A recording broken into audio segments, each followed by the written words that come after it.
আমরা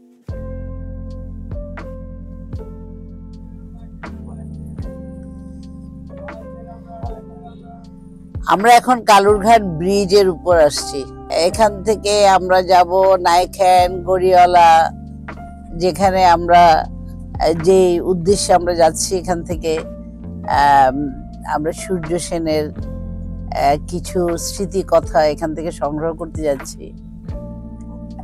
সূর্য সেন আরাকানের রাজপথ ধরে পালিয়ে এসে যে বাড়িটিতে, নাইখান বাড়িটা হচ্ছে নাইখানে, আমার নানার বাড়ি, ওখানে আশ্রয় নিয়েছিলেন। সেই জায়গাটায় আমরা এখন যাব। কয়েক ঘন্টা ছিলেন উনি। ওখান থেকে উনি ধলঘাট যান, আমরা ধলঘাটেও যাব। তো যে পথটা দিয়ে আমরা আসলে যাওয়া আসা করতাম আর কি, এটা তো অ্যাকচুয়ালি ব্রিটিশদেরই তৈরি করা ব্রিজ, কালুরঘাট, খুব ঐতিহ্যবাহী ব্রিজ। সামনেই কর্ণফুলী নদী। আমরা এখন কর্ণফুলী নদীর উপর দিয়ে সূর্য সেনের বাড়িতে যাচ্ছি। চমৎকার দেখা যাচ্ছে দুই পাশে সাম্পান নৌকা দেখা যাচ্ছে, খুব সুন্দরভাবে এখানে সারিবদ্ধভাবে বেশ কিছু নৌকা আমরা দেখতে পাচ্ছি। আবার ডান দিকে আমরা দেখতে পাচ্ছি কিছু পথচারী হাঁটারও চিকন ব্রিজের মধ্যে রোড রাখা হয়েছে। পথচারীরা হেঁটে হেঁটে ব্রিজটা পার হচ্ছে। এত সুন্দর ব্যারিকেড করা হয়েছে, যার জন্যে কোনো অ্যাক্সিডেন্ট হওয়ার সম্ভাবনা নাই। আর আমরা যে রোডটা দিয়ে এখন যাচ্ছি, আমাদের এখানে কিন্তু ট্রেন চলাচলের ব্যবস্থা আছে। ট্রেনগুলো এখন একেবারে কক্সবাজার পর্যন্ত ট্রেন যাতায়াত করছে এই কর্ণফুলী ব্রিজের উপর দিয়ে। দুই পাশে মনোরম দৃশ্য, চোখ জুড়িয়ে যাওয়ার মতো।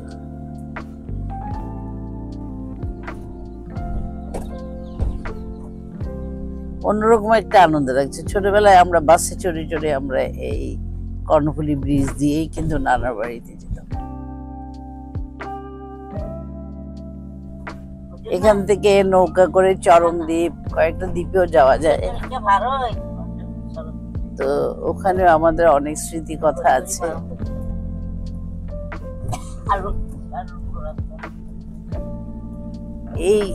এইটা বেশ, এই কর্ণফুলী নদীটা কিন্তু মাঝখানে এই যে ব্রিজের নিচে অনেক বেশি খরস্রোতা বলি আমরা।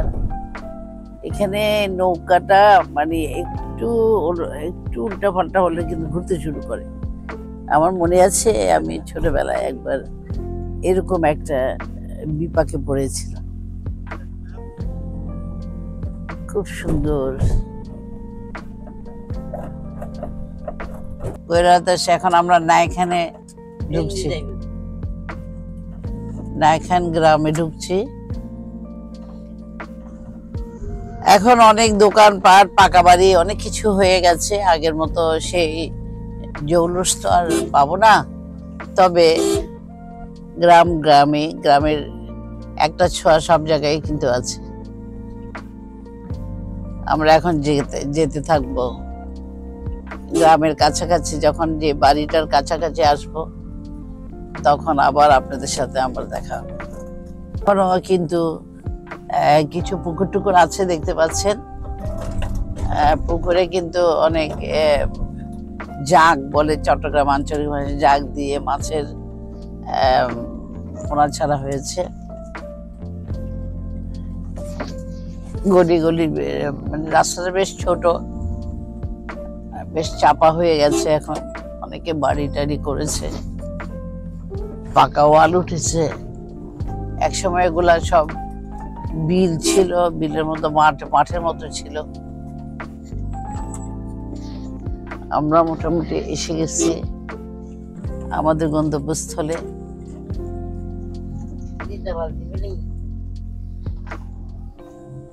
ক্ষেত, শীতকালীন অনেক শাকসবজি আমাদের আশেপাশে আমরা দেখতে পাচ্ছি।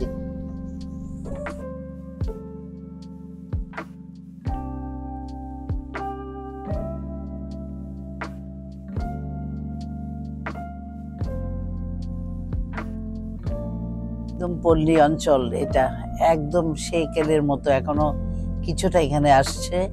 কারণ এখানকার যারা আছে ওদের বেশিরভাগ ঢাকা চট্টগ্রাম শহরের মধ্যে থাকে, গ্রামের সাইডে খুব কম আসে। আমরা এখন যেখানে যাব এটা হচ্ছে আমাদের বড় নানা ডক্টর আতোয়াল হাকিম, ওনার বাড়িতে যাচ্ছি। আব্দুল লতিফ, তারপর ডক্টর আতোয়াল হাকিম, আমাদেরকে ওয়েলকাম জানানো হচ্ছে। খুব সুন্দর একটা আমরা ব্যানার দিতে পারছি। আমরা এখন প্রবেশ করছি আমাদের নির্দিষ্ট জায়গায়। ভিউয়ার্স, আমি এখন না এখানে আছি, বলেছিলাম না সূর্য সেনকে নিয়ে কাজ করতে এসেছি। তো আমি এখানে পুরো বাড়িটাকে আপনাদেরকে এক নজরে দেখিয়ে দিই। এরপরে আমরা প্রতিটা কক্ষের মধ্যে যাব। এখন আগের সে জৌলস নাই, কিছুই নেই। তারপরে একটা স্ট্রাকচার দাঁড়িয়ে আছে। এখানে অনেক গল্প কথা আছে, আমরা ধীরে ধীরে সবগুলো দেখব। আর আপনারা আমার সাথে থাকবেন, উপভোগ করবেন। আর রোকেয়াস টিভি ইউটিউব চ্যানেলকে আপনারা সাবস্ক্রাইব করবেন, লাইক শেয়ার করে আমাকে কৃতার্থ করবেন। এখন আমি সূর্য সেনকে নিয়ে যে কাজগুলো করব, তথ্যগুলো আমি আপনাদেরকে তুলে ধরব।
ভিউয়ার্স, আমি আমার পুরানো বাড়িটা, আমার নানার বাড়ি বলেছিলাম, এটাকে আমি এখন একটু স্মৃতিটা রোমন্থন করছি, আপনাদেরকে দেখাতে চেষ্টা করছি। অনেক জায়গায় এগুলো ভেঙে গেছে, এটা আর ধরে রাখা যাবে না, যে কোনো সময় আরও ভাঙ্গা হয়ে যাবে। কি সুন্দর ছিল, বসে বসে এখন আমি স্মৃতিটা রোমন্থন করছি। এখানে পুরাটা আমি হেঁটে হেঁটে আপনাদেরকে দেখাচ্ছি, যেখানে সূর্য সেন এসেছিল। সূর্য সেন কোন জায়গাটায় ছিল সেই জিনিসটা আমি একটু দেখাতে চেষ্টা করছি। আগে এই জায়গাটা ছিল সদর দরজা, এটা সবসময় ছিল একটা সদর দরজা। সদর দরজা এই দিক দিয়ে খোলা হতো, আমি একটু খুলে দেখাচ্ছি সদর দরজাটা। এটা সদর দরজা। এখন এখানে অনেক ঝোপঝাড় হয়ে গেছে, এখন ঝোপঝাড় হয়ে গেছে। আমি আবার এরা এভাবে হুক লাগিয়ে রাখা হয়েছে। এখানে আরেকটা রুমের দরজা, এটা দিয়ে বেডরুমে যাওয়া যায়। এখানে ছোট্ট এটা বারান্দার মতো ছিল, খুবই সুন্দর আর্টিস্টিক। এটা পুরাটা একটা লনের মতো বারান্দা। এখানে সবাই আসতো। এগুলো দরজাটা এখনো বন্ধ আছে, কারণ এগুলো সহজে খোলা হয় না, কারণ এখানের মধ্যে কেউ থাকে না। সবচেয়ে বড় কথা হচ্ছে এখানে বিভিন্ন রকমের সাপ, মানে পোকামাকড়ের এখানে বাসা হয়ে গেছে। এই যে আমি ধরছি, এগুলো সেই আমলের, ব্রিটিশ পিরিয়ডের। এটা আমার যেহেতু নানা একজন ডাক্তার ছিলেন বলেছিলাম, হ্যাঁ বড় নানা ডক্টর, তো ওনার এইসব স্যালফগুলো ছিল, ওষুধপত্র রাখতেন। তারপরে এখানে আমরা আরো কিছু চেয়ার টেয়ার ধ্বংসাবশেষ দেখতে পাচ্ছি। এগুলোর উপরটা দেখেন আরো দারুণ। এখানে টিনের উপর দিয়ে অনেক সুন্দর করে এখানে ইয়ে করা হয়েছিল, চাটাইয়ের মতো করে বাঁশের ছাদ ছিল। তারপরে কালের পরিবর্তনে এইসব যখন ভেঙে যায়, এখানে দেখা যাচ্ছে একটা বাথরুম আছে, এখন বোধহয় ব্যবহৃত হয় না, কিন্তু কাঠের। এখানে একটু ইট দিয়ে আমরা করা দেখছি। আসলে মূলত এটা একদম ভেঙে গিয়েছিল। রান্নাঘরটা কিন্তু এখানেই। আমি রান্নাঘরের জায়গাটা, যেটা হোস্টেলে, যেখানে এসে এই রাস্তাটার পেছন দিয়ে যে জায়গাটা আমি দেখালাম, ওটাই কিন্তু পেছন দিয়ে বের হওয়ার রাস্তা ছিল। এখানে এখন তালাবন্ধ আছে, আমি খুলে দেখাতে পারছি না। এটাই মূলত রান্নাঘর ছিল পাশে। এখানেই সূর্য সেন কয়েক ঘন্টার জন্য অবস্থানরত ছিলেন। অর্থাৎ ব্রিটিশরা যখন উনি আরাকান দিয়ে আসতেছিলেন, ব্রিটিশরা কিন্তু যখন ওনাকে ধরার জন্য বিভিন্নভাবে জাল পুঁতেছিলেন, পুরা নাইখানকে ওনারা ঘিরে ফেলেছিলেন। নাইখানের প্রত্যেকটা জায়গায়, প্রত্যেকটা ঘরে যেখানে সন্দেহ হয়েছে, ওখানে কিন্তু নক করেছেন।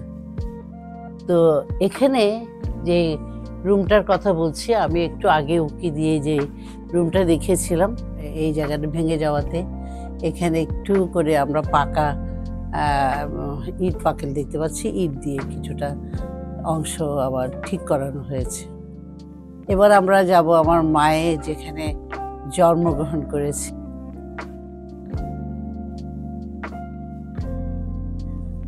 ভিউয়ার্স, আমি এখন এই বংশে বেঁচে আছেন একজনই, আমার মা সকিনা বেগম, যাকে নিয়ে এত গল্প। অর্থাৎ সূর্য সেন যখন এই বাড়িতে আসে, তখন এখানে আমার মায়ের জন্ম হয়। এই সপ্তাহখানিক হবে হয়তো। তো যেটা আতুর ঘর বলে, তখন তখনকার দিনে বাচ্চার রুমটাকে আতুর ঘর বলা হতো। যেখানটা বসে আছে আমার মা, ঠিক ওখানেই জন্ম। তো আতুর ঘরে থাকাতে সিপাহীরা যখন এই বাড়িটা সার্চ করতে চায়, ওরা ঢুকে পড়েছিল অনেকটা। আমি যে দরজাটা দিয়ে একটু আগে দেখাচ্ছিলাম আপনাদেরকে, ওই দরজা দিয়ে ওরা অতটুকু এসে গেছিল। পরে এখান থেকে আমাদের একজন মুরব্বী বলেছেন যে এটা আতুর ঘর, এখানে কোনো ফেরারি আসে নাই। তো কিন্তু ওই যে রান্নাঘরটা আপনাদেরকে একটু আগে দেখালাম, ওখানেই কিন্তু সূর্য সেন ছিল, লুকায়িত ছিল। তো আমার মার জন্ম সূর্যেনের পলায়ন। আর এখান থেকেই সূর্য সেন কয়েক ঘন্টা থেকে এখান থেকে চলে যায়। তারপরে ওখানে ধলঘাটে যায়। ধলঘাটেই আসল ঘটনা হয়, উনি অ্যারেস্ট হন। আমরা পরে ধলঘাটে গিয়ে বাকিটা কি হয়েছিল আমরা ওইটা দেখব। এখন আমি আমার মায়ের সাথে কথা বলছি। সকিনা বেগম এই বংশের, অর্থাৎ এটা ওনার বাপের বাড়ি, এই বংশের একমাত্র মুরব্বী হিসেবে উনি বেঁচে আছেন। ওনার বয়স আর সূর্য সেনের অ্যারেস্ট একই বয়সে, 1933। তো আমি আম্মাকে একটু আম্মার সাথে একটু কথা বলছি।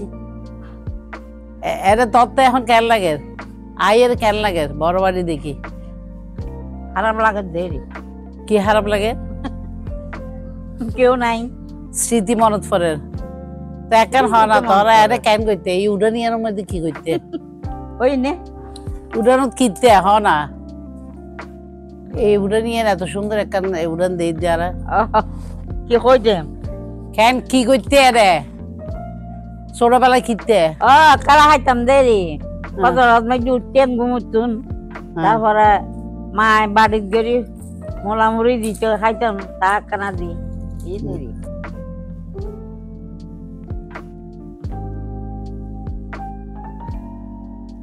এটা ঘরের মাঝখানের জায়গা, অর্থাৎ এটা একটা উঠানের মতো ছিল সবসময়।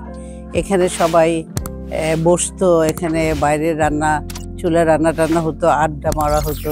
এখানে আরো সুন্দর সুন্দর গাছগাছা ছিল। এখন এটা অযত্নে ব্যবহার হচ্ছে না বলে এগুলার অবস্থা খারাপ। তারপরে আমরা স্ট্রাকচারটা পাচ্ছি, মানে এটা কেমন ছিল। আমার সামনাসামনি যেটা এখন একটু পাকা বাড়ি দেখতে পাচ্ছেন একটু করে, এইটা পাকা ছিল না, ওটাও কিন্তু একটা লম্বা এরকম একটা বেড়ার ঘর ছিল সেমি পাকা। ওটা নিচের দিকে ওই ঘরটা বলা হয় যে ওখানে আমাদের নানারা ছেলে যারা আছে ওরা বেশিরভাগ ওখানেই ঘুমাতেন থাকতেন। এখন এটা পাকা বাড়ি হয়ে গেছে।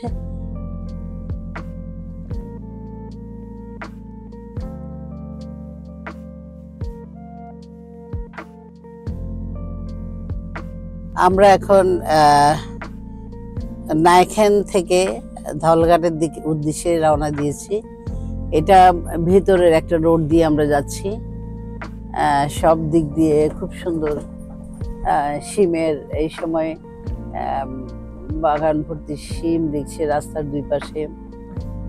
মানে এখানে এখনো সেরকম ইয়ে হয়নি। হ্যাঁ, কিন্তু এখানে যাওয়ার পথে, এই রোডটা যাওয়ার পথে একটা বংশদ্বীপ তোরণ আছে। এটা হচ্ছে সোমানন্দ মহাস্থবীরের শ্মশান ধোয়ারখিল। পুরো প্রাকৃতিক দৃশ্য, দুই পাশে একদম সবুজ বনানী।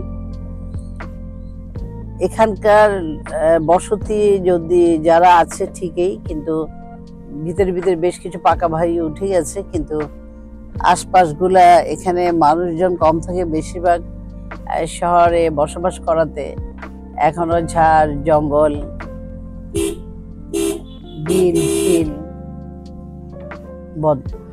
বিদ্যমান।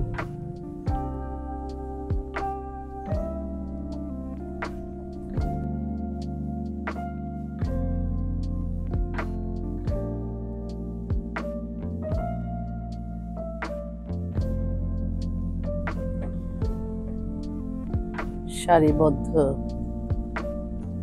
গাছগাছালির মাঝখান দিয়ে রাস্তাটা চমৎকার।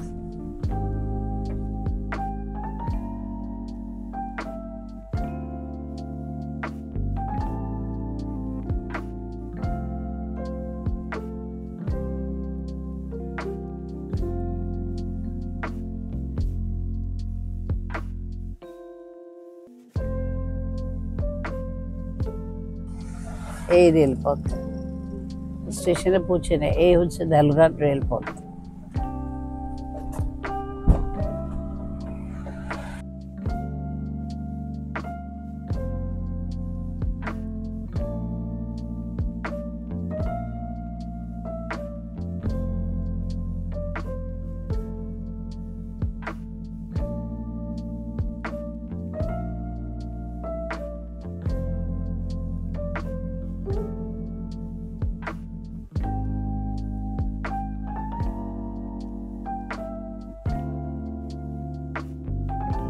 ভিউয়ার্স, আপনারা দেখতে পাচ্ছেন আমি এখন সূর্য সেনের সেই জায়গাটিতে আছি যেখান থেকে সূর্য সেনকে ধরে নেওয়া হয়েছিল।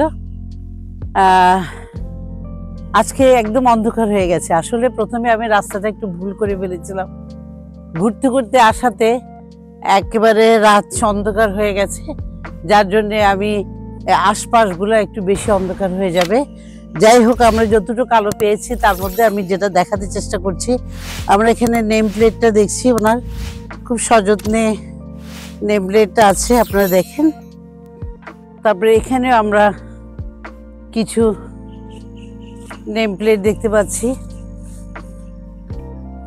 এগুলা বিপ্লবীদের সব কথাগুলো লেখা আছে।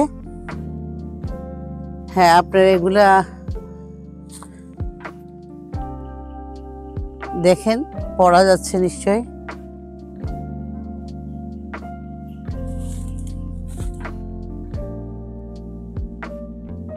এটা স্বর্ণপ্রভা বিশ্বাস, এখানে আমরা দেখতে পাচ্ছি বিপ্লবী মনোরঞ্জন বিশ্বাস, এরা ছিলেন ওনার সাথে। তারপরে আরো যারা ছিলেন আমি আপনাদেরকে এটা বলেছি। আর আমাকে এই মুহূর্তে এই জায়গাটা নিয়ে আসছে যে সহযোগিতা করলো, তাকে আপনাদের সাথে একটু পরিচয় করিয়ে দিই। তোমার নামটা কি বাবা? বলো, তোমার নামটা কি? সৈকত দাস। ধন্যবাদ তোমাকে। আসলে এত ভিতরে জায়গাটা, আমার এই জায়গাটা কখনো আসা হয়নি, যদিও এটা নানার বাড়ি আমার খুব কাছে। আমি একদম ঢলঘাট স্টেশন হয়ে সব জায়গায় ঘুরে ঘুরে এখানে এসে এখন পৌঁছালাম। তো আমরা অন্ধকারে যতটুকু দেখতে পাচ্ছি, এখানে একদম নিবিড় একটা মানে কি বলবো, নিবিড় একটা ঝাড় জঙ্গলের মধ্যে এখানে এই স্তম্ভটা আছে। তো আসলে উনি এত বড় একজন নেতা ছিলেন, আমার মতে এই জায়গাটা আর একটু সংস্কার হওয়া দরকার ছিল। শহর থেকে যারা আসে, দূর দূরান্ত থেকে যারা আসে, তাদের মানে খুবই ইচ্ছা এরকম একজন বিপ্লবী নেতার সবকিছু দেখার। তো সবাইকে যদি আসতে হয় তাহলে এটাকে সংস্কার করতে হবে, সুন্দর করতে হবে। আমার ঠাকুর মা মাস্টারদাকে শেল্টার দিছি, উনি হলেন যে চিরদা প্রভা বিশ্বাস, আমার বাবার নাম মনোরঞ্জন বিশ্বাস, বুঝছেন। এরা এখানে প্রায় 10-11 বছর আসা যাওয়া করতো, তখন কিন্তু উনি ফটিয়া স্কুলের প্রধান শিক্ষক ছিলেন। এর আগেও 2-3 জায়গায় প্রধান শিক্ষকতা করে আসছে। অবশেষে উনি এদের হাতে চতুর্থবারের মধ্যে ওনার হাতে ধরা পড়ে ব্রিটিশ সৈন্যদের হাতে। সারা রাত অনেক যুদ্ধ হয়েছে, পাল্টা আক্রমণ হয়েছে। অবশেষে রাত 3টার দিকে, 3:30টার দিকে ওই আপনার ওই এরা যখন আস্তে আস্তে এখান থেকে ইয়া করতে শুরু হলো, তখন গোর্খা সৈন্যদের হাতে ধরা পড়ছে। ওনাকে আবার হ্যাংকাপ লাগাই নিয়ে সম্মানে ওনাকে ফটিয়ে নিয়ে গেছে ডাকবাংলাতে। শেষের দিকে 3 বছর পর্যন্ত তিনি পলায়নরত ছিলেন। পালানো অবস্থায় সূর্য সেনকে গ্রামে বিভিন্ন অজপাড়াগায়ে অবস্থান করতে হয়।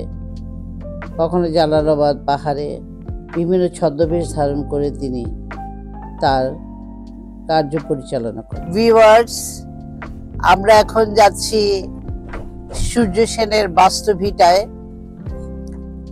এদিক দিয়ে যেতে হলে আমাদেরকে মদুনা ঘাটের উপর দিয়ে যেতে হয়। এটা একটা ব্রিজ, এটা হচ্ছে হালদা নদীর উপর দিয়ে মদুনা ঘাট ব্রিজ।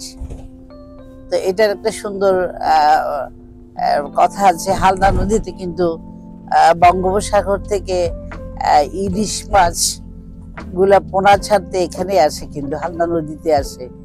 এটা একটা দেখার বিষয়। তো আমরা এটা ক্রস করে যাচ্ছি এখন।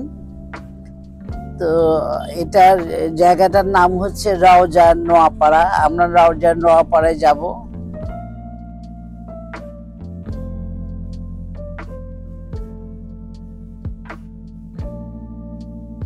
নোয়াপাড়া নিশ্চয় ঘাটে যাব প্রথমে, এরপরে আমরা ওনার ভিটা বাড়িতে পৌঁছাবো। দুই দিকে অনেক সুন্দর এই জায়গাটা। এটাতে এই রওজানের এই যে রোডটা ধরে আমরা যাচ্ছি, এখানে কিন্তু আমাদের চুয়েট ইউনিভার্সিটি, অনেক বড়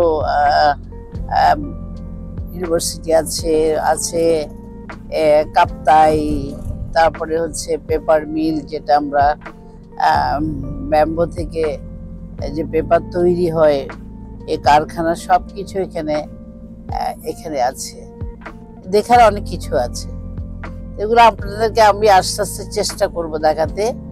এখন আমার উদ্দেশ্য হচ্ছে যাকে নিয়ে আমি কাজ করছি, যার সম্পর্কে আমরা জানতে চেষ্টা করছি, সূর্য সেন ব্রিটিশ বিরোধী আন্দোলনের চট্টগ্রাম থেকে যার স্লোগানে আরো হাজার বিপ্লবী জন্ম হয়, সেই সূর্য সেনের বাস্তবিটায় আমরা একটু পরেই পৌঁছাবো।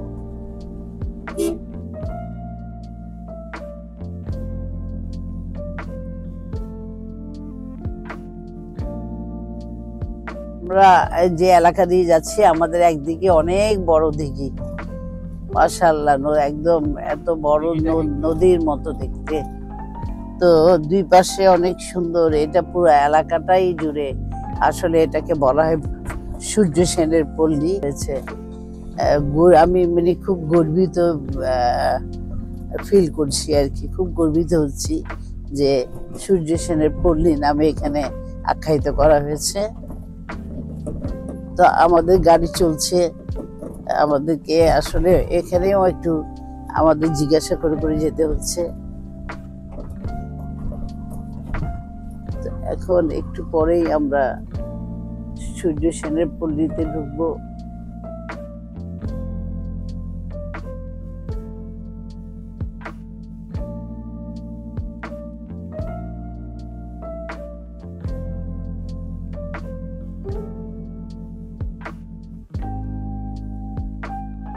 আমরা এখন সূর্য সেনের বাড়ির ঠিক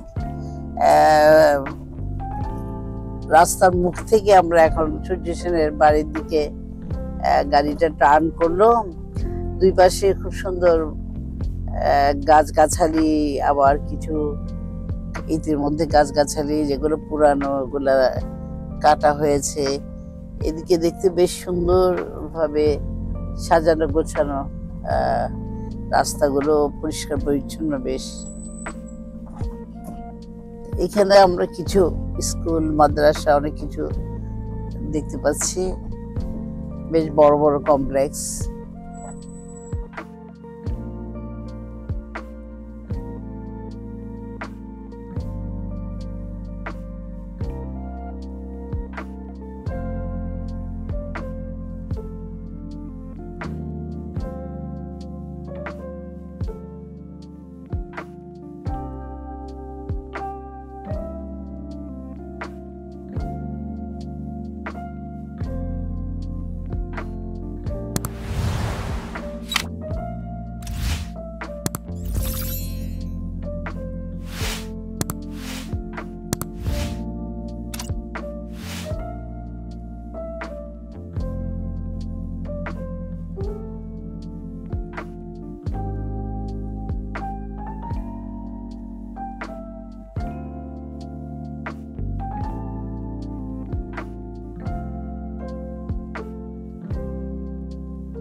আমরা মাস্টারদা সূর্য সেনের পল্লীতে এসে পৌঁছালাম। বাস্তবিকটা এটা বর্তমানে এটা মা ও শিশু কল্যাণ কেন্দ্র হিসাবে পরিচালিত হচ্ছে।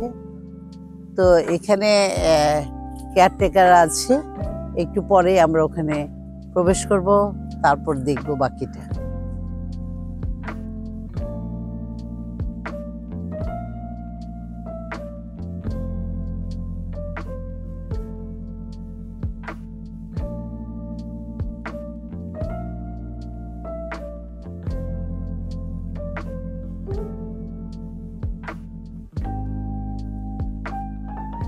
ভিউয়ার্স, আমি এখন বসে আছি আদিনাথ ধর ওনার বাড়িতে। ঠিক এই যে বাড়িটার স্ট্রাকচারটা আপনারা দেখতে পাচ্ছেন, এটাকে কিছুক্ষণের জন্য আপনারা অবলোকন করেন, আপনারা অনুমোদন করতে পারেন খুব সহজে যে ঠিক এই বাড়ির অবিকল এরকমই সূর্য সেন, মাস্টারদা সূর্য সেনের বাড়িটা ছিল। পরে এটা ভেঙে ওখানে কমপ্লেক্স করা হয়েছে, কিন্তু একটাই এই এলাকায় এই বাড়িটাই শুধু এখন অবশিষ্ট আছে। আমি তাই এই বাড়িটাকে আপনাদেরকে একটু দেখাচ্ছি। এটার মতোই দোতলা মাটির ঘর ছিল, এটাও ঠিক তাই, যেখানে যেখানে ভেঙে গেছে ওনারা মনে হয় টিনের একটু বেড়া টেড়া দিয়েছে, কিন্তু এটাই স্ট্রাকচার। বর্তমানে মাস্টারদা সূর্য সেনের যেটা পৈতৃক বাড়ি ছিল, এই বাড়িটি বলেছিলাম না আমি, মাটির দোতলা ছিল। বর্তমানে এটা মাস্টারদা সূর্য সেন মা ও শিশু কল্যাণ কেন্দ্র। এখানে সকাল 8টা থেকে 2:30 পর্যন্ত জরুরি প্রসূতি সেবার জন্য 24 ঘন্টা খোলা থাকে, আর ওই 8টা থেকে 2:30 পর্যন্ত রুগী দেখানো হয়। এখানে অনেক কিছু আছে, সবগুলো এটা ফ্রি করা হয়ে থাকে।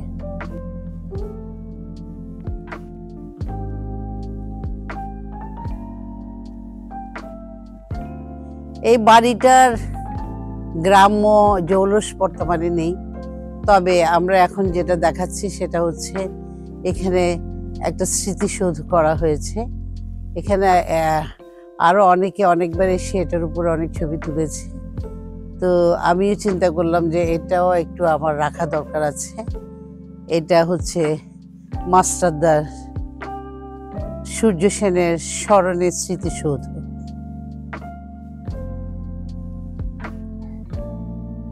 স্মৃতিসৌধের পাশেই সূর্য সন্তান মাস্টারদা সূর্য সেনের পৈতৃক ভিটায় একটা স্মৃতি বকুল ফুলের চারা রোপণ করে গিয়েছিলেন ভারতের সাবেক মহামান্য রাষ্ট্রপতি শ্রী প্রণব মুখার্জি।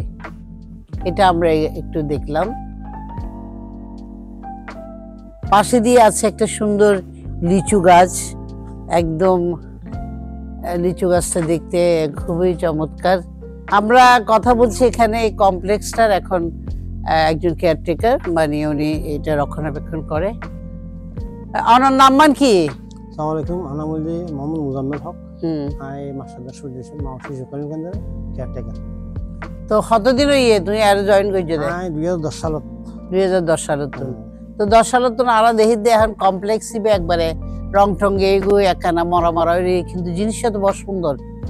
তো এই গজ্জল হনে রং টঙ্গি ওই এগিন প্রায় সময় কিনে খোঁজা আর সরকারিভাবে কিনে খোঁজার সংস্থা তো গুজরাতুন এই সমস্ত কার্যকলাপ কিন্তু ঘুরে যায়। এই রাস্তা দিব যে প্রণব মুখার্জি আইনের ফরত প্রণব মুখার্জি আসার পরে। আচ্ছা, মানে উনি অনুদান দিয়ে আর কি গড়াই দিয়ে দেয় আর কি। যাই হোক ভিউয়ার্স, এখানে এসে আমি জানতে পারলাম কমপ্লেক্সটা খুবই সুন্দর।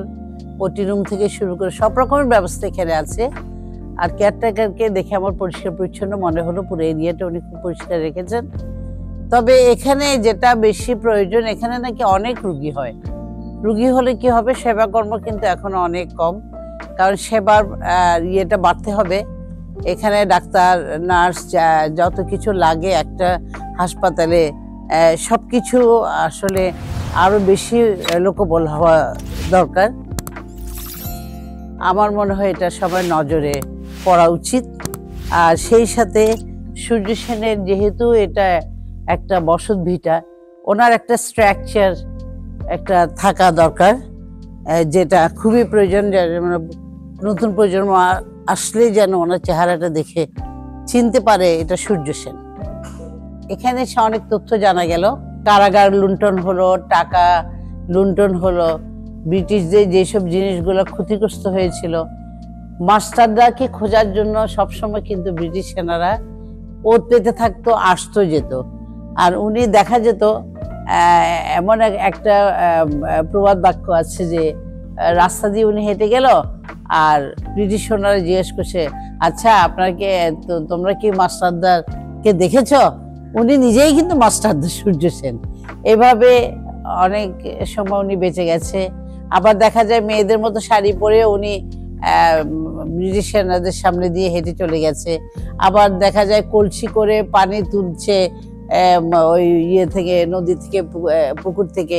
ওই অবস্থায় উনি সেনা ইয়েদেরকে, ব্রিটিশ সৈন্যদেরকে ফাঁকি দিয়েছে। এরকম অনেক গল্প কথা এখানে আছে।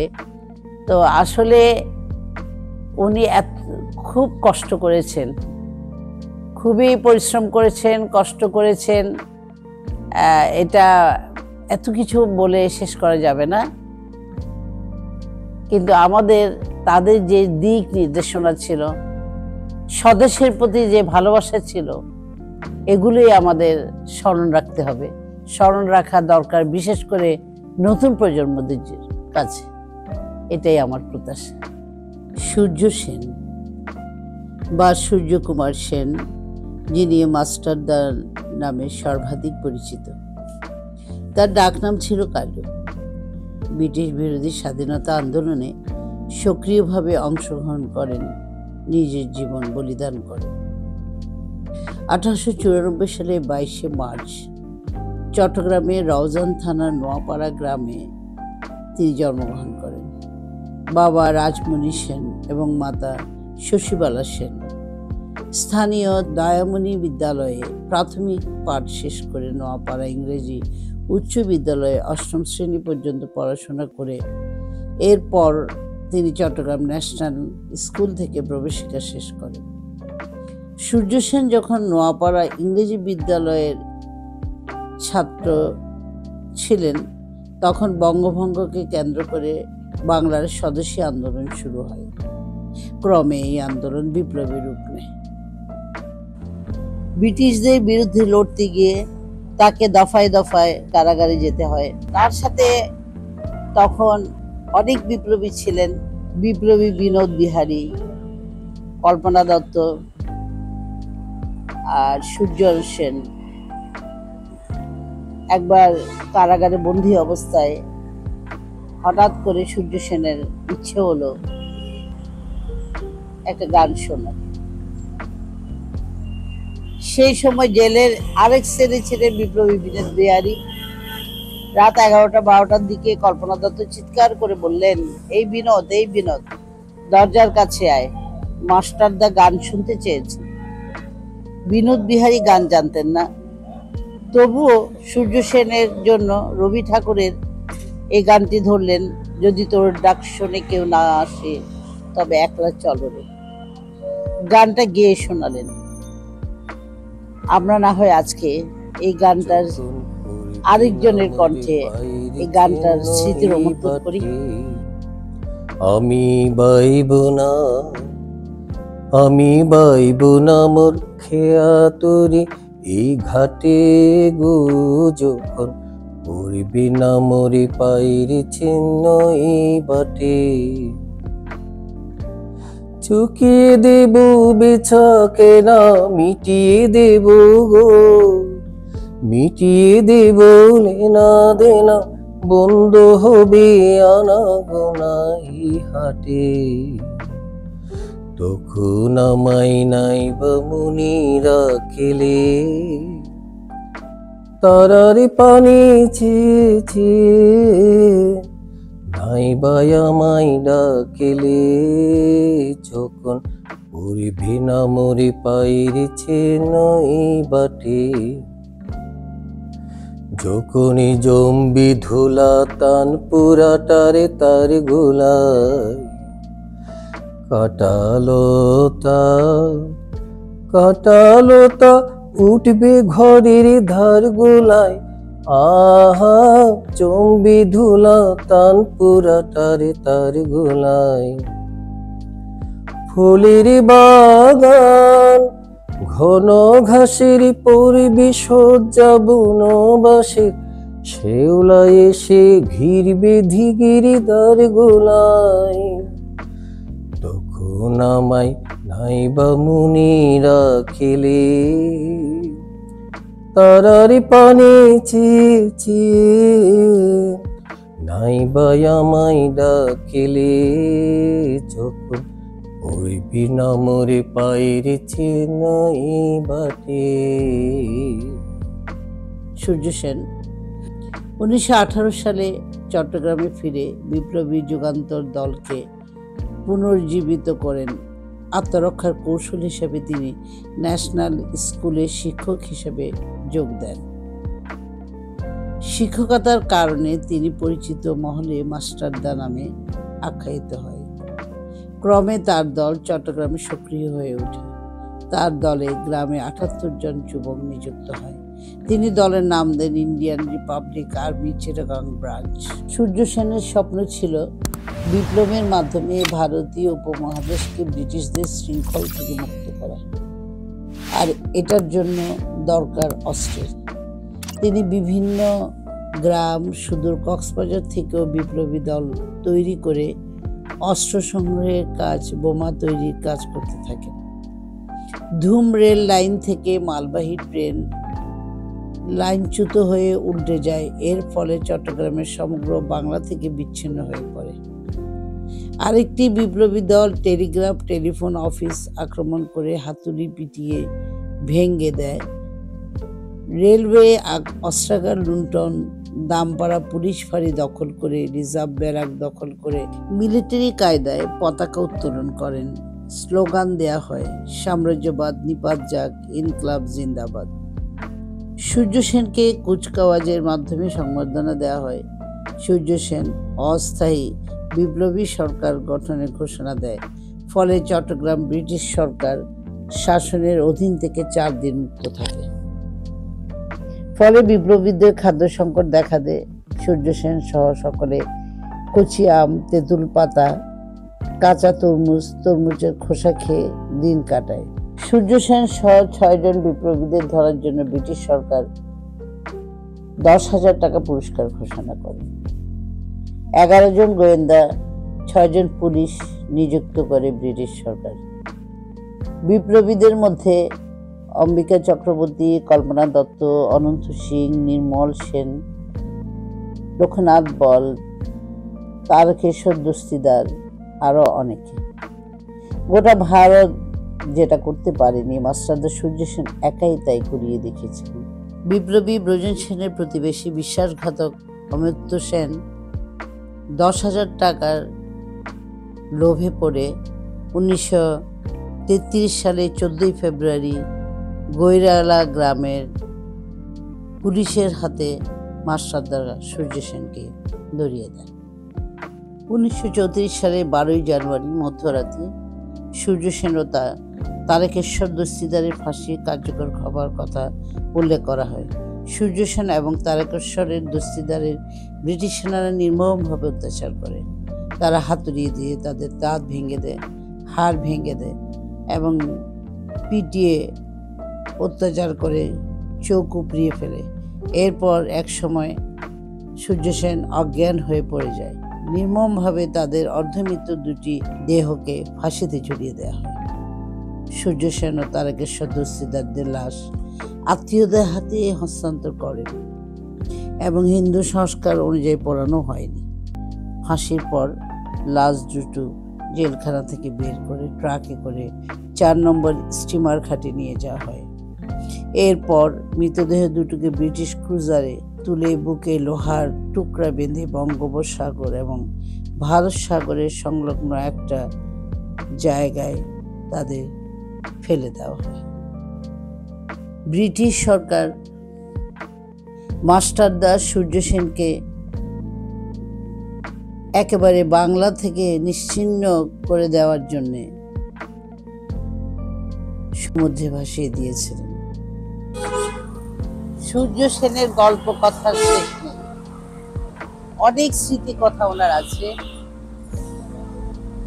আমরা সূর্য সেনের যত ডকুমেন্টারি আছে, বইপত্র আছে, আমরা চেষ্টা করব আমাদের নতুন প্রজন্ম যেন এগুলো পড়ে, এগুলো থেকে সব শিখতে পারে।